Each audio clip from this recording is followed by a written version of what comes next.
আমি তেনেকুৱা অক্ষুণ্ণ ৰাখিছোঁ। এইটো আমাৰ আজু ককা জানকীনাথ মুখাৰ্জী 1863 চনত এই পূজাভাগৰ দায়িত্ব লৈছিলে।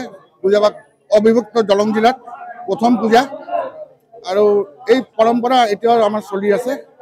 আমাৰ শাক্তিক মতে পূজা হয়। বলি বিধান আগতে আছিলে, কিন্তু আমাৰ ককা 1922 চনত এই বলি বিধানটো তেওঁ মানে দুখ পাইছিলে, মৌ বলিটো দিয়াটো। তেতিয়া ককাই প্ৰিয়নাথ মুখাৰ্জীয়ে এই বলি বিধানটো মানে এটা সাংকেতিকভাৱে বলি বিধান হয় আমাৰ, যেনেকুৱা কোমোৰা বলি হয় হয় হয় হয়।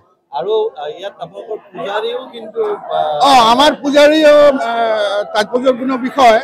আমাৰ পূজাৰী পূজাভাগৰ দায়িত্ব লৈ আছে আমাৰ জামুগুৰি ধলাবিল অঞ্চলৰ শৰ্মা বৰুৱা ফেমিলি।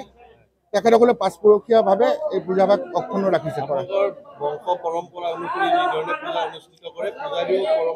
হয় হয়, বংশগত সিহঁতৰ পাঁচপুৰুষীয়া। আজি বিল্ব বোধন হ'ব। হয়, বোধন সন্ধিয়া হ'ব।